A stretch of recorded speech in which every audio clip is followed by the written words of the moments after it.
Welcome to Beyond Rent, the property management podcast brought to you by Rent Manager. Each episode, we talk with industry experts about market trends and practical strategies for property management professionals.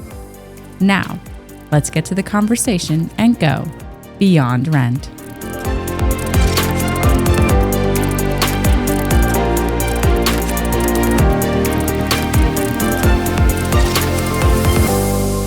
Hey everyone, and welcome to Beyond Rent. Today we have the pleasure of having Nik Boone of Ascend Real Estate and Property Management joining us. We're going to dive into his successful business based out of Bakersfield, California, and learn some of the strategies that he's used along the way. Nik, welcome to Beyond Rent. Thank you. Happy to be here. Yeah, really excited to learn more about what you're doing out there in California and how you're growing your business over numerous years that you've been executing out there. But before we dive into some of those strategies and initiatives and operational things that you have in place, I'd love to learn a little bit more about who you are. So go ahead and introduce yourself and tell us what you're all about. It's a loaded question. So I'm 34. I've had the business since inception, which was 2014. I got licensed in 2010 to sell real estate, and then got my broker's license in 2014, and then opened the property management side, which I'm sure we'll go crazy in depth to. I have a wife of 9 years, I think. Yeah, 9 years. 9 years this year. And we have three kids, a boy that's 7, a girl that'll be 5 in a couple weeks, and then another girl that's 2.5. So I get to leave the chaos and then come to the office chaos. And then I get to leave the office chaos and go to the home chaos. So I had somebody interviewed me a while back, and I told them it's great because I get to go home and they're either screaming like, Dad, we get to see you, or they're screaming because they're upset. But regardless of what it is, when I walk in, they're screaming to be had. So it's either good screaming or bad screaming. But and then I'm super active. So, like big lifestyle guy. Like I do wakeboarding, snowboarding. Play volleyball once a week. I golf. All the stuff that is wrecking my body now as I'm getting a little bit older, but pretty active. So yeah, that's me. Thanks for that introduction. Because I think it really sets the stage well that you are a busy person, right? Obviously, you're running this business, you're scaling this business. All along the way, you're getting married, having a family, and then you love to throw in there that you have, it sounds like 5 or 6 different hobbies that you like to keep up with as well, which some of those are pretty time consuming. So you've got a lot going on, which means you have to be efficient in all aspects of your life. And I think that's a lot of what we'll talk about, right? Is how to grow a business and how to be successful and how to have a full life all at the same time. Yeah, I mean, it hasn't always been able to have any hobbies. So now I'm at the point where I get to have hobbies and I get to have a little bit more fun and flexibility. But my schedule is what I want it to be. So, I'm not dealing with the daily fires anymore. I'm not dealing with, other than the occasional lawsuit that comes from a tenant, which I don't know if you guys have it as bad outside of California, but they're first person people hit you with. It's a pretty chill life at this point now. It hasn't always been there. So yeah. Well, let's maybe dive into some of the topics that we want to cover today, because I think that's the evolution we want to hear about, right? Is how you kind of grew this and where you're at today versus where you started. So as we think about growth, which is something you've experienced, how do you define your approach to growth? Like, what is it? The different channels that you focus on? What are the different strategies that you had in place to ensure that you were able to grow the company to the size it is today, to give you the flexible lifestyle that you want to have?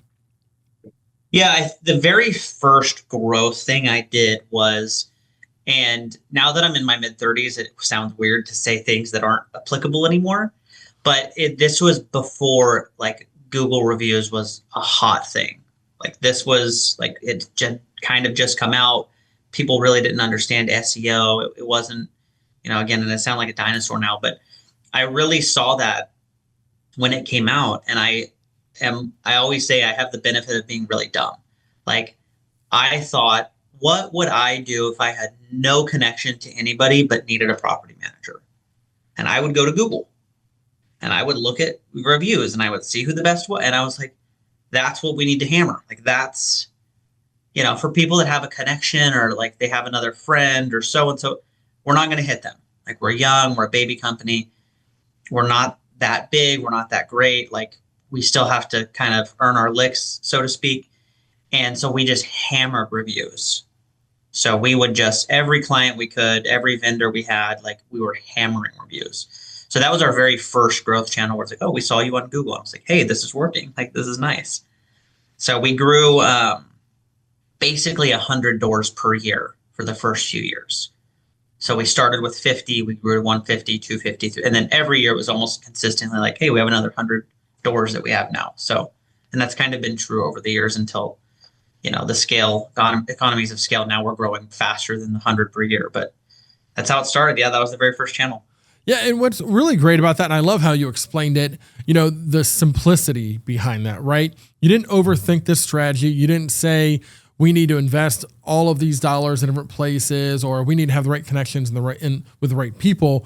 You just said, well, if I were sitting down to find a property management company, where would I go? What would I do if I didn't know what else to do? And I think oftentimes the most simple strategy, when executed well, can seem like the most brilliant thing in the world. And I think that's what you stumbled across. I agree. And I still do that to this day. Like anything where I'm like, is that solving the simple issue they have? Because I have a marketing team now and let's add this and do this. And I'm like, none of that solves this person's problem. Like that, we really like boil it down to the bare bones, and hammer that. And so I think that's been an asset. My dumbness has been a really big asset to the company. But yeah, keep it simple and just execute really well. Where does that mentality come from? Is that something you learned through experience or something you picked up through education? This idea of keeping it simple and not overthinking the solution. I think if you were to ask my family, I have just always been like that. I have an uncle that always says, he could spot me out of a crowd because I just walk like I don't have a care in the world. Like I was 7 years old, just walking around like nothing's bothering me at all. And I think I just have held that and just, really like kept things as simple as they could and not made complex systems and issues. And I would say that's probably just my demeanor, and that's just kind of who I am.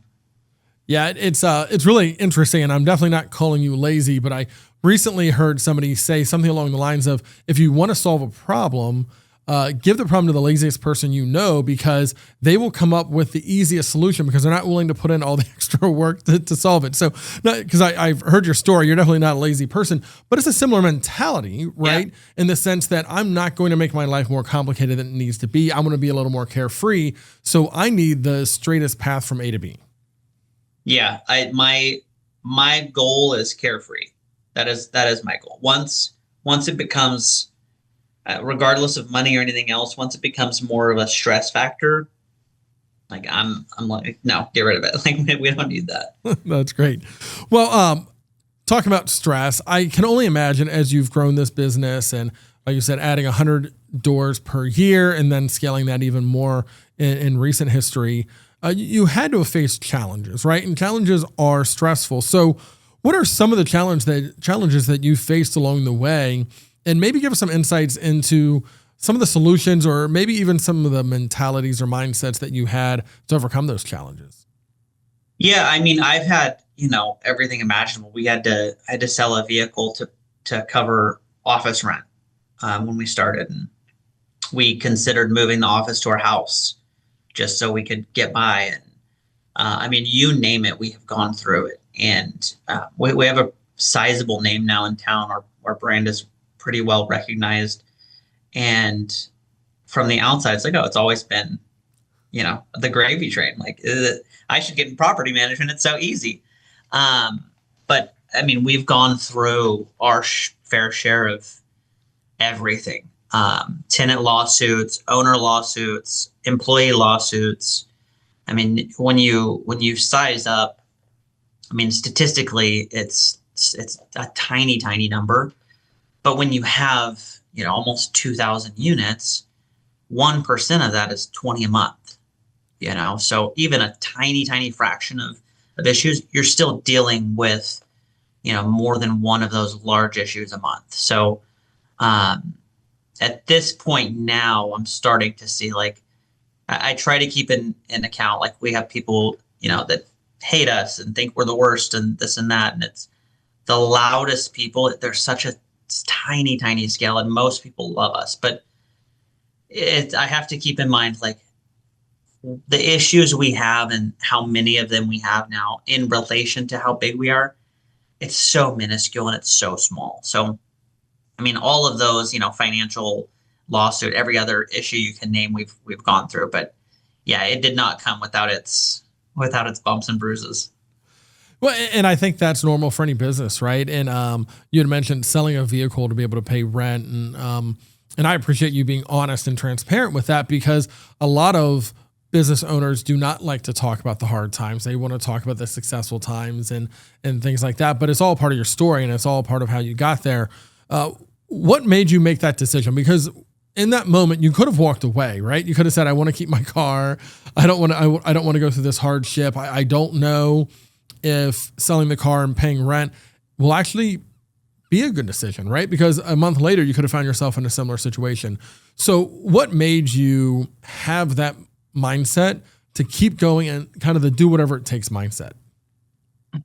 Again, I know that most people want this, like, I had the goal and the vision and I saw it. I think, and when I was really young, when I started the business, because I was, like 21, 22 when I started it.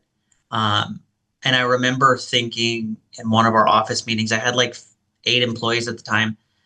And I was like, I have to get off my parents' health insurance and get my own insurance. Running an 8-person company, and I'm like having these thoughts and realizations. But I think what I would say when I was younger is, if I lose everything and I go bankrupt and I file bankruptcy and I do it all, by the time I'm 30, it will be like I never had a bankruptcy. And everybody I said that to that was older, they were like, "You're not wrong."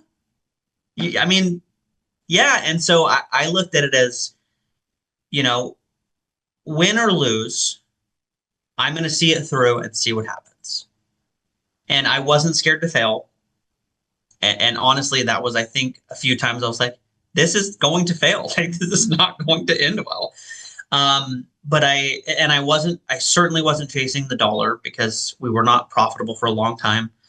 And I didn't have these goals of like, I need to make, $1 million a year and like, this is how we get there. And I was literally getting by and saying like, win, lose, or draw, I'm seeing this to the absolute end, and I will learn something from it, if nothing else. Well, and I love that mentality and that story. And again, you did start young, and it reminds me a little bit of the mindset of like failing fast, right? This idea of, if you want to do something, just dive in and do it. And if it's unsuccessful, you have the rest of your life to make up for it. And that's a little bit of what you're sharing there, right? With this idea of like, okay, I filed bankruptcy. By the time I'm 30, it's like I never had it, and I can continue to move on. And you're definitely not wrong in that mindset. A lot of people do not find their way until they're in their 30s, right? So using your 20s as this proving ground for yourself, taking a bet on yourself obviously has proven to be a really good decision, because everyone faces challenges no matter how you want to look at it. So when you look at, you talked about the profitability piece, that you weren't profitable for a number of years. Walk me through that a little bit, because especially in the property management world, and I don't know how all of your units are structured, if they're all single families or if you do some multifamily, a little bit of a mix. But when people start talking about the number of units or doors that they manage, there's always this idea that, well, if I just had a few more, then I could kind of turn the corner on profitability or whatever the case may be. But in reality, they're just scaling in a way that it will never be profitable. Walk me through your story and how you viewed that along the way. Yeah, no, I think that's really important. Another way I've grown is I've bought several other small companies, 200 to 300 doors, and I see it all the time. They don't like when I say this, but profitability really does not start until like 600 doors or more. If you're under 600 and you are profitable, the owner is working in it day and night to make it profitable. If you have staff doing everything, it's running nicely and it's not profitable. So it's this like, you have to break through this barrier, and it takes so long to get through that breakthrough. And what I'll see a lot of times, I don't know if it's a countrywide thing or just locally, but 300 doors seems to be like that's, people hit that and they're like, cool, like I'm at a decent spot, I'm big-ish, like I'm turning some profit, and but they're just stressed, systems are crazy, like they're dealing with what fire comes in for the day, and it's just full chaos for the staff, for the owner, for everybody. So yeah, I would say 600 doors. But when we started, I have no like accounting background, I have no like business background. We did our taxes the first year, and I was thinking like, oh, money's in the bank, like we're doing great. We lost like 25 grand. And I was like, I don't think that's right. He's like, no, it's right. I was like, okay. Next year we made 25 grand. So I was like, all right, like that's pretty good. But for 2 years, just dead even. And then we rode this, every time we would make money, we would put it back into the company or hire somebody or do a little more marketing. So the profitability just stayed just insanely low until right around 2020, we started to see a little like swing in things. And then we had this little shutdown where California said, you don't have to pay rent, don't go inside people's houses. And the only way we were making money is people paying rent and doing repairs on people's houses. So a whole nother, COVID topic. But yeah, I mean, for 5 or 6 years, it was like a just daily grind of understanding accounting, understanding property management. Because I was a kid, I lived at home with my parents and was managing full grown adults' houses, so it was this weird concept to me of like, I got to learn everything. I got to learn how to run a business. I got to learn how to manage a property. I got to learn how to have employees. Like I had to learn everything, and it was not without the bumps and bruises. So yeah, but a lot of times that's the best way to learn. And thanks for, again, for the transparency on that, because again, people talk about the number of units all the time, and you're saying you got to get over 600 units if you want any bit of margin in your own personal life and margin in the profitability of the business as well. So kind of listening to your story, it was multiple years, like you said, before you started to turn the corner. As you were building that business, how did you look? You mentioned like systems, like how were you looking at systems and processes and maybe even technology a little bit in those early days? Were you always building for scale so you were ready, or was it an afterthought after you hit 600 plus stores? No, I was always the only goal I had, it wasn't money. It wasn't, my goal was to have the schedule that I wanted and the stress-free like aspects of running a business. And that was always the goal. I didn't have an employee account. I didn't have a profitability account. Like, at this point, like more money doesn't change what I do day to day. I come in here, I love it. Like whether we have a great month or a mid month or, whatever, I'm in here every day. I'm doing what I love. Like I have the best job in the world in my eyes because it's what I get to do and it's what I get to, but I'm not dealing with tenant maintenance issues. I'm not dealing with complaint. I'm not dealing with any of that anymore. All of that's taken care of on the back end. And I'm strictly like, PR for the company, marketing, systems. Like I'm constantly fixing systems, big into AI right now. Like we're integrating a bunch of AI into a lot of the software that we do and systems that we have. So that's my full goal right now is just strictly like efficiencies, systems, tracking things, like big into metrics right now, KPIs, stuff like that. So yeah, that's really the fun side where you get to start tweaking the business and refining the business. I think we would be doing a disservice if we didn't talk about the AI portion a little bit. Where are you seeing, I guess, the biggest movement in your business when it comes to AI? Like where are you plugging in, and is it more on the back end of operations, administration, things like that? Is it resident facing, owner facing? It is all over. I have people using it to type emails when they're angry and make it nicer. I have people using it for marketing. We have a full marketing department that's what they use for like creating some flyers or badges or um, I mean it. And the other thing too is like I've even used it to be fully transparent. There's all these metrics that like private equity people look at. And it's not your net income. It's how is your expense ratio versus your current ratio, and they look at all this stuff. I have no idea what they're talking about. I'll upload my balance sheet and P&L and say like, hey, how are we looking compared to other companies? And it'll tell me like, oh, watch this, look for this. This is a little bit higher, stuff like that. And it's decent. It gives me things that I should change that I have no interest in. It thinks that I have too many people employed. My payroll's too high. But I made the choice to pay people great and hire more so that if it got busy, we were fully staffed instead of, people at 90 to 95% capacity all day, every day. And, it gave me the recommendation, but I said, thanks for that, but I'm not changing it. So AI is not always right. And AI doesn't always understand your goals and your strategies. Like you said, if you're looking to maximize profitability and things like that, you're going to make totally different decisions compared to someone else. So, and that's not your goal, right? You've already stated that your goals are a little bit different from that. So, no, I think there's plenty of places for AI to fit and to really be helpful. But like you said, its ability to analyze things and bring information into your world that you wouldn't otherwise be aware of. Like you said, some people understand kind of the financial side and, evaluating a business with expense ratios and things like that. If that's not something someone's had experience with, all of a sudden they can really catch up pretty fast and have a good level of insight, enough insight to know where they sit and get some recommendations.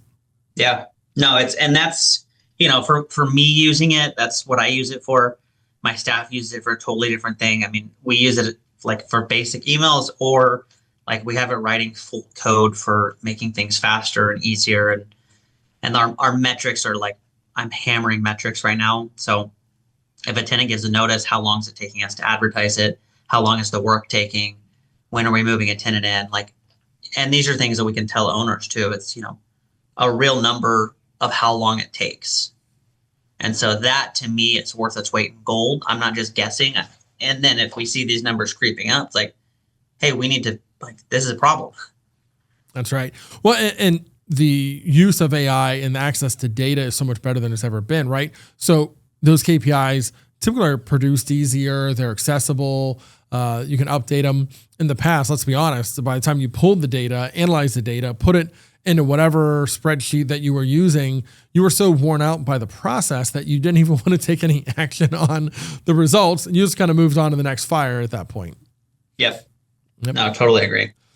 So when you had mentioned earlier that you've built a really strong business there, but most of your residents, most of your owners are big fans of Ascend and what you're doing, but not everybody, right? But to really build a business long-term and to continue to grow, reputation really is important. How have you viewed reputation in your local market, and how have you maintained that? What are the things that you're doing to ensure that Ascend has a good image out in the market?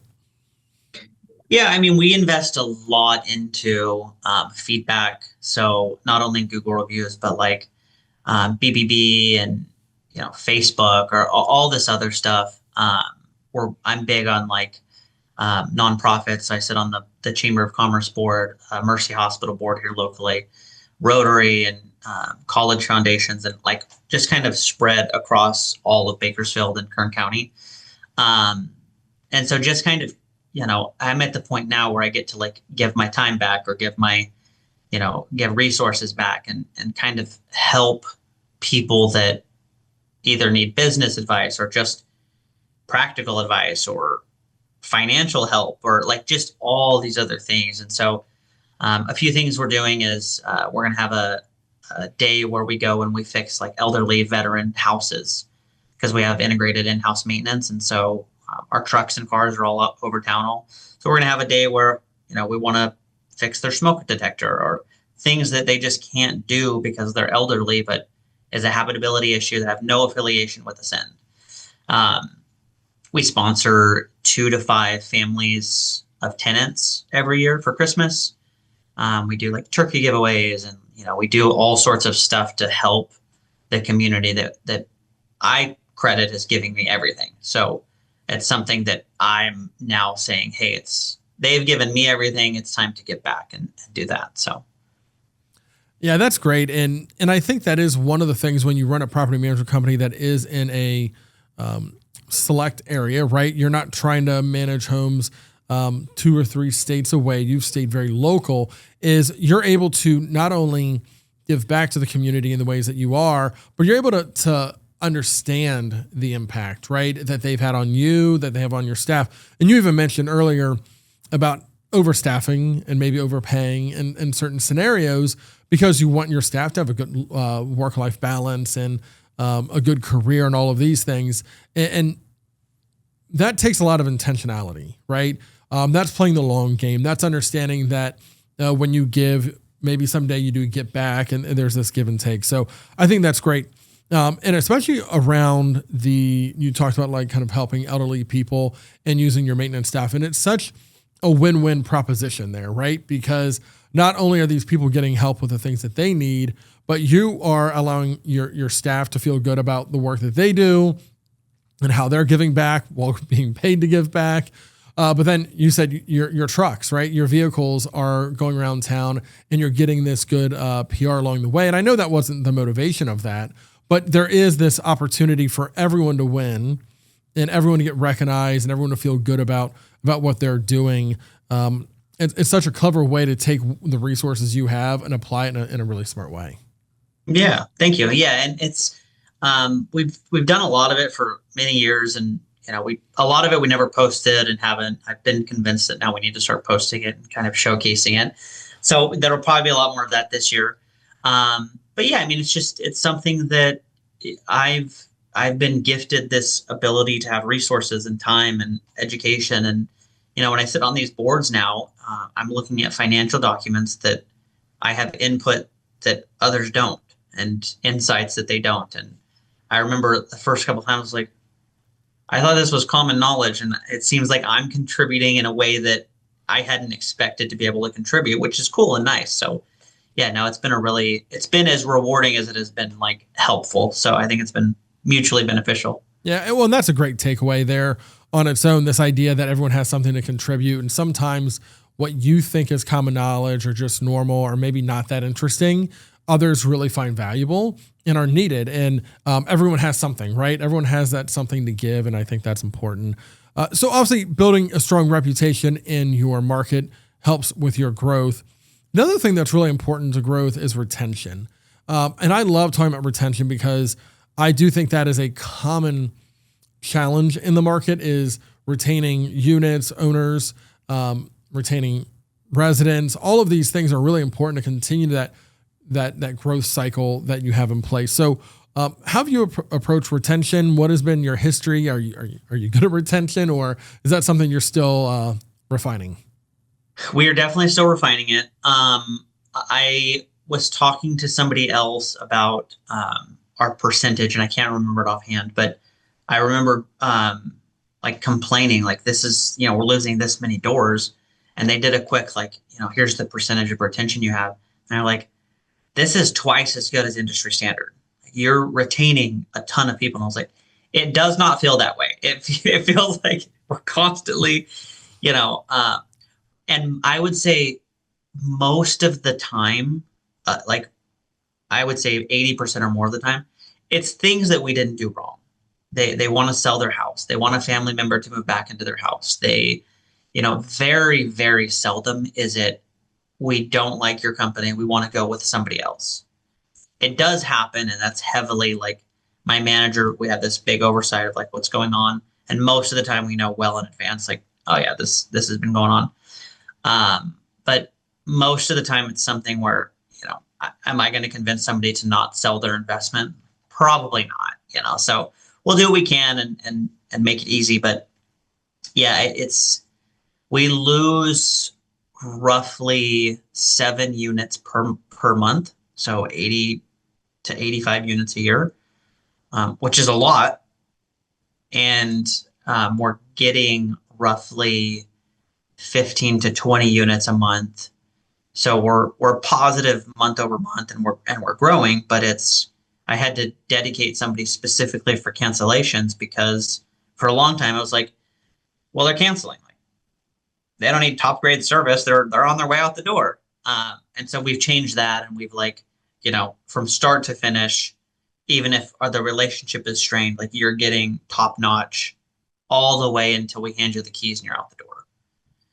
And we have had people leave, go to other places, and then come back after their contract ends and say, hey, we're happy to come back. Like, we didn't have any other experience. Now we do. Please let us back in. And we're like, yeah, of course. So yeah, the grass is not always greener, right? And I love that you change that approach, because I do think that's the right approach, right? Treat people well all the way through the experience. And I'm sure a lot of it was just bandwidth, right? If you're going to focus efforts, you're going to focus on the growth side, not on the cancellation side. Right. But seeing that return business, I'm sure, is very encouraging to you and your team as you continue to try to grow and scale that business. And it goes back to that reputation piece and why all of that's important. But yeah, people talk about retention a lot in this industry. And I do think a lot of it is tied to just how investment properties work, because you're absolutely right. You could sit down with somebody and say, you shouldn't sell because it is continuing to grow in value every year. But I'm also bringing you this level of profitability, this cash flow. But at the end of the day, if they really want to cash out, or whatever life situation is in front of them, what are you going to do about it? So treat them well, wish them, thank them for their business, and move on to the next one. Yeah. And part of the retention we try to do is, when they exit, well, we try to be the next person's property manager. And so we do everything we can to keep not the client, but keep the building, keep the asset, even if it's, a 4-unit or a duplex or something on the smaller scale. We're still like the level of service there. And you're absolutely right. It was a bandwidth thing. It wasn't like, hey, we don't want to help them because we hate them. It's like, we have a current owner that's unhappy and needs a resolution, and an outgoing owner that's unhappy and needs a resolution. Our time is going to the current owner. It's right. They're out the door, but now we have enough staff that's changed, and that's all good. So yeah, no, that's great. The one thing that we really haven't talked about, we talked about a little bit, kind of hit on it, was this idea of technology and how it's played a role in your success. It's one of the things I'm more passionate about myself. So help me understand your view on technology. We talked AI, which I view as part of technology, but it's a little bit different. What are some of the other ways that you've used technology through your history to continue to see growth? Yeah, we're really big on tech. So day one, we've never done paper applications. We really don't print anything. If somebody requests a list of rentals, we direct them to the website. We have a clean, easy website.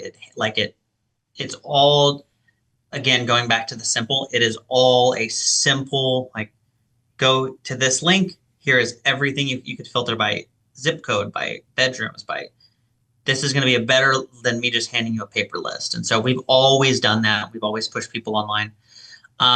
In terms of technology, nothing essentially is printed. Everything we do is either through like a flow.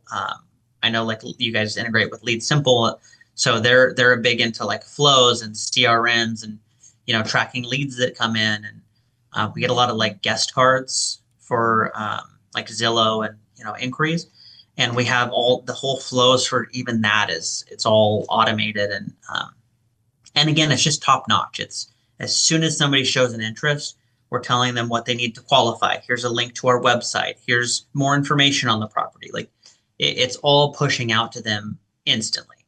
And I think that gives us a really big edge.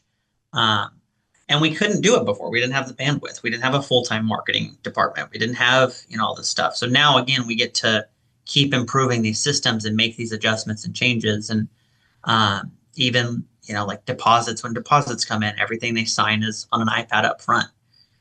Checking keys out's on an iPad. Like, it's all fully integrated with, if I need to look at anything, I can get on a computer and look at it. I don't need to do that. And even in the early days, I went back to it and I said, we were getting a lot of missed information, or person up front has all the information up here, which is great, but when that person's out, the system collapses. And so I saw it happen time and time again. And the other thing I said was, if the building burns down, we're not going to have any information. Like, we need to have everything visible, transparent. We can see where they're at in the process, where the whole property is in the process. Everything is fully automated, online, and transparent. And the transparency was the biggest reason for the technology, but big advocates for technology. Yeah, I completely agree. And what, again, maybe a mistake some people make in this industry is they scale through people. And obviously we need people, but you can't scale through people. You really need the technology piece to really scale. And starting early on when, like you said, you didn't really have a choice. You didn't have the bandwidth. You didn't have the people. So technology had to step in and automate and take care of all the things that normally a person would be doing, was really the only way for you to survive. And the fact that you started there, I think, is really one of the main things that have, led to your continued success, because you just keep scaling, right? Keep growing, add people slowly, add technology faster. And you see a lot of success that way in our industry. Yeah. And I've done a few other podcasts, and I've had people reach out. And one of the most notable ones, I've said it a few times, hopefully he doesn't watch every podcast I do. They still use pagers to do like maintenance things and calls. And I'm like, step one, change that. That's stop faxing anything. If you are like, we need to, let's get to not even 2026, 2010s would be, That'd be nice, right? I didn't know pagers still existed. I'll be honest. I didn't think that was still a thing. I know. It's crazy. And so I guess there's a few people out there still paying the bills on those and keeping those services alive. But I did not know that. But that is a good point. In our industry, we do see a lot of slow to adopt technology companies, because if it wasn't broken, they didn't fix it. But we are at a point now where companies are moving faster and faster, because technology is better. AI is coming alongside existing technology, and the speed of business continues to get faster and faster. Yeah. And I think the other benefit I had is I came in super young, even still at 34. Like, I'm not what you would picture as a property manager. You picture an older guy that's been doing it for 30 years, like that's in your head what a property manager is. And so, like, they don't change systems. Like, paper applications have worked for 25 years. Why am I going to change everything? So it's, I think I had that benefit too, where I came in and I was like, no, we're fully automating it. Like, as much as we can, we're doing it. Yep. And we've looked at some, and some automations were like, no, this needs a human. Like, we need somebody to have eyes on this. And so I do what makes sense and not just automate for the sake of automate. Yeah. A term I keep hearing over and over again is technology is great, but you need a human in the loop. Is this new concept? Let AI do its thing, but you have to have a human touching things and monitoring things to make sure things don't go too far off the rails in any one direction or the other. So, well, Nik, as we kind of turn the corner on the end of the episode here, any last thoughts on advice for scaling, growing a business, being successful? And then I also want to make sure I give you an opportunity to talk more about Ascend and how people can reach out and learn more about what you're up to.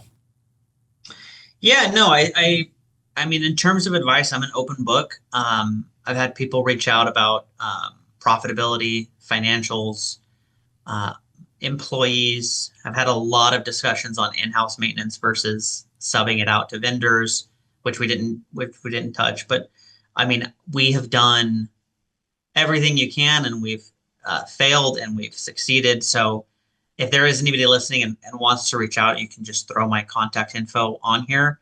But I'm an open book. I often meet with people that I compete with here locally, and just,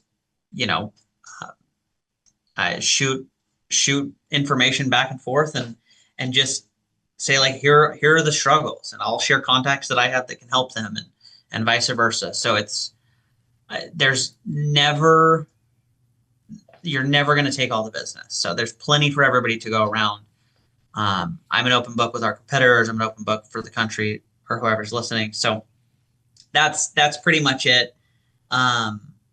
And then I'm sure you'll have all of our stats, but we have, I think, 32 employees now. We're at 1,800 units. We have 9 or 10 maintenance technicians with Ascend trucks and, all that stuff. So we're sizable. I mean, we're definitely not a small company anymore. And so anybody that needs help to make the next hurdle happen, let's do it. Absolutely. And we'll definitely drop links and contact information into the show notes so people can reach out and continue to learn more. And I really appreciate your approach, because I agree there's so much opportunity out there that there almost is no risk in sharing it. And in fact, I think sharing the information is the best path forward, because everyone improves. And one of the things that does happen in our industry is not every property management company is as good as the next one, right? So there might be owners or residents having bad experiences that honestly puts a little bit of a black eye on our industry. So we don't want that, right? We want to have a good reputation as an industry, as property management companies. And so I applaud you for sharing your information and helping everyone grow and become as professional as the team over there at Ascend. Yeah, no, of course. Like I said, I'm an open book. So anything that people need help with, if I can help, I will. And if not, then I'll, point somebody in the right direction. But no, this has been great, man. I appreciate the dialogue and the back and forth. It's been informational. Yeah, absolutely. No, I appreciate your time today, Nik. Hopefully you continue to see success and continue adding units over there at Ascend. Sounds good. Thanks. All right. Thanks again, Nik, for joining us. And thank you to our audience for joining us for this episode. And until next time, keep going beyond rent. Thanks for listening to Beyond Rent. If you enjoyed this episode, be sure to share it with a colleague and subscribe on your favorite podcast platform so you don't miss the next one. Beyond Rent is brought to you by Rent Manager Property Management Software. Learn more at rentmanager.com. Until next time, keep going beyond rent.